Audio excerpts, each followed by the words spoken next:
আজকে আমরা ফিক্স করব ফাস্টবুট অটোমেটিক্যালি আজ চলে আসে এবং হচ্ছে অনেক সময় এনবি ডাটা ক্রাপ্টেড, অনেকে আইএমইআই রিপেয়ার কিংবা ইএফএস ফাইল রিসেট করার পরে এই ধরনের প্রবলেমে পড়েন, কিংবা মোবাইল আপডেট দেওয়ার পরেও এই ধরনের প্রবলেম হতে পারে, অথবা মোবাইল সফটওয়্যার কিংবা ফ্লাশিং করার পরেও এই ধরনের প্রবলেমে ফেস করতে পারেন। এইটার মডেলটা হলো রেডমি 10C, যেটা হচ্ছে স্ন্যাপড্রাগন 680 সিপিইউ। আর এটার মূলত প্রবলেমটাই হচ্ছে এনবি ডাটা ক্রাপ্টেড মাঝে মধ্যে আসে এবং হচ্ছে ফাস্টবুট মুড চলে আসে চালু করার সময়। তো এইটা রিপেয়ার করার জন্য প্রথমে আমাদের হার্ডওয়্যার একটু কাজ করা লাগবে। মোবাইলটা ওপেন করার পর এই যে রেজিস্টারটা কিংবা কয়েলটা দেখতেছেন, এইটা হচ্ছে আমরা রিমুভ করে ফেলবো। এইটা আমি একদম ফটো সহকারে ভিডিওতে দিয়ে দিলাম, আপনারা হচ্ছে খুব সাবধানে মাদারবোর্ড থেকে এই রেস্টেন্টটা রিমুভ মানে খুলে ফালাই দিবেন। এক কথায় এটা চেঞ্জ করার কোনো প্রয়োজন নাই, খুলে ফেলবেন। এটা একটা হার্ডওয়্যার লক সিস্টেম, যেটা প্রথমে আমাদেরকে ভাঙতে হবে। তো যাই হোক, আমাদের হচ্ছে রেস্টেন্ট খোলা কমপ্লিট। এইবার হচ্ছে আমরা মাদারবোর্ডটা সুন্দর করে ফিটিং দিব। ফিটিং দেওয়ার পর আমরা চলে যাব হচ্ছে ফ্লাশিংয়ের পর্বে। ফ্লাশিং করার জন্য আমাদের যে জিনিসটা প্রয়োজন সেটা হলো আমরা ইডিএল মোডে নিয়ে যাব আমাদের ফোনটাকে।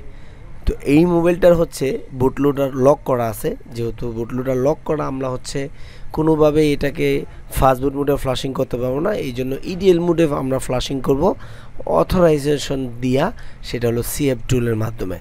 তো চাইলে এই সাপোর্টটা এমআইয়ের যত রকম ফ্লাশিং কিংবা যত মডেল থাকুক না কেন, কিংবা যে মডেলটার ভিডিও আমি বানাইতেছি রেডমি 10C, এইটার ফ্লাশিং এবং অন্য অন্য ফ্লাশিং এমআই অ্যাকাউন্টের সেটা সাপোর্ট আমার কাছ থেকে চাইলে নিতে পারেন আপনারা।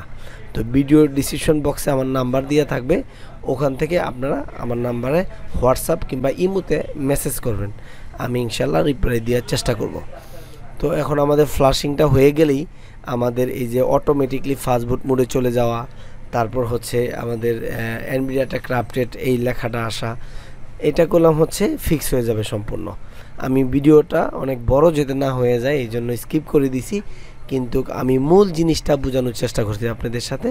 তো আশা করি আপনাদের কাজে আসবে, বিশেষ করে যারা রেডমি 10C এই ফোনটাতে প্রবলেমে পড়ছেন, তারা এই মেথডে 100% কাজ করবে।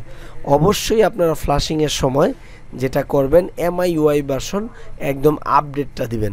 মনে করেন আপনার মোবাইলে ছিল 13, আপনি 14 দিবেন, কিংবা আপনার মোবাইলে ছিল 13, আপনি 13ই দিবেন, মানে 12-এ আসবেন না, ডাউনগ্রেড করবেন না। এমআইইউআই ভার্সন আপনার মোবাইলে যা ছিল সেটাই দিবেন, অথবা আপডেটটা দিবেন, তাহলে আপনার প্রবলেমটা ফিক্স হয়ে যাবে।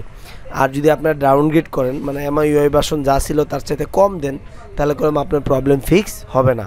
তো সবসময় এমআইইউআই ভার্সনটা যেটা ছিল ওইটাই দিতে হবে, অথবা আপডেট দিতে হবে। তো আশা করি আপনারা বিষয়টা বুঝতে পারছেন। সবাই ভালো থাকবেন, সুস্থ থাকবেন, দেখা হবে পরবর্তী কোনো ভিডিওতে। আল্লাহ হাফেজ।